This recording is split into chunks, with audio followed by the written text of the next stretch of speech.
नमस्कार, स्वागत है आप सभी का फिर से एक बार इंडिया न्यूज़ के डिजिटल प्लेटफॉर्म पर। मैं हूं जया पाठक।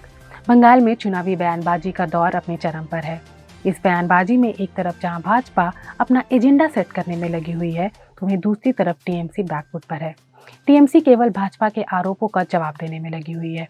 उसके पास अपना दिखाने के लिए, समझाने के लिए, जनता के सामने रखने के लिए कुछ भी नहीं है। हाल ही में बंगाल में एक रैली के दौरान ममता बनर्जी ने खुद को रॉयल बंगाल टाइगर बताया।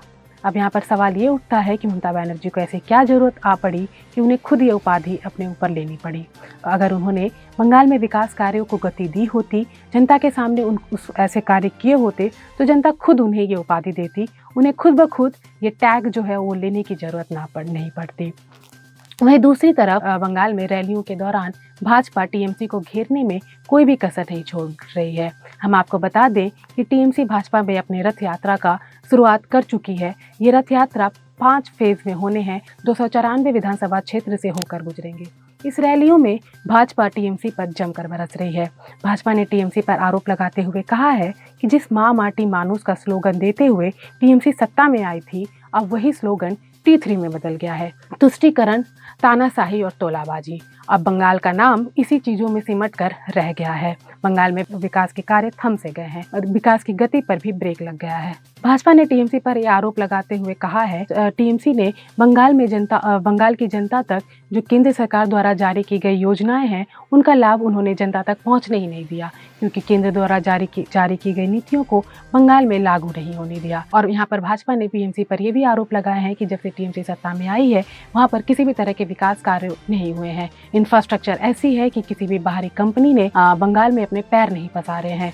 हाल ही में हल्दिया में एक 4600 करोड़ की परियोजना के घोषणा के दौरान प्रधानमंत्री नरेंद्र मोदी ने भी जनता से कहा, भाजपा सत्ता में आती है तो बंगाल में विकास कार्यों को तेजी मिलेगी। और भाजपा को ऐसा कहने का मौका देने वाला और कोई नहीं बल्कि टीएमसी की जो मुखिया है ममता बनर्जी हैं। बंगाल में इंफ्रास्ट्रक्चर की हालत ऐसी है कि वहाँ पर कोई भी बाहरी कंपनी जाना नहीं चाहती, क्योंकि वहाँ पर कट मनी, भ्रष्टाचार जैसे जो चीजें हैं वो बाहरी कंपनियों को बंगाल में प्रवेश करने ही नहीं देते हैं। और आलम यह है कि जो बंगाल के युवा हैं वो पढ़ाई तो बंगाल में करते हैं, लेकिन नौकरियों के लिए बाहरी शहरों का उनको रुख करना पड़ता है। बाहरी शहरों में वो ठोकरें खाते हैं। वे बेंगलुरु, चेन्नई, दिल्ली जैसे शहरों में आकर नौकरियां तलाशते हैं। यहाँ पर एक और ध्यान देने वाली बात यह है कि बंगाल में जो चुनावी रैलियां हो रही हैं, तो भाजपा की तरफ से हम देखें तो इसमें कई चेहरे आ रहे हैं। जेपी नड्डा हो गए, अमित शाह हो गए, या फिर स्वयं प्रधानमंत्री नरेंद्र मोदी हो गए।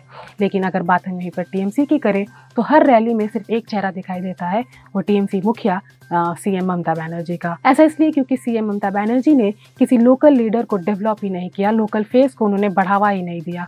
उन्होंने ऐसे किसी फेस को अपने बराबर खड़ा नहीं करने दिया, क्योंकि ममता बनर्जी को हमेशा ये डर सताता रहा कि कहीं उन्होंने अपने बराबर किसी को खड़ा किया, कहीं उन्हीं के ओहदे पर आँच न पड़ जाए। अब टीएमसी की हालत ऐसी है कि वो सिर्फ और सिर्फ भाजपा के आरोपों का जवाब देने में लगी हुई है।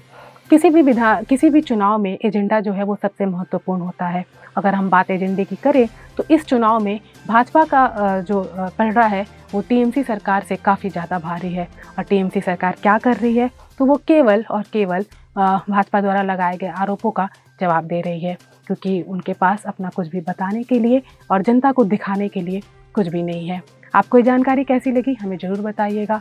अगर आपको वीडियो पसंद आए तो इसे लाइक करिए, शेयर करिए और चैनल को सब्सक्राइब करना मत भूलिएगा।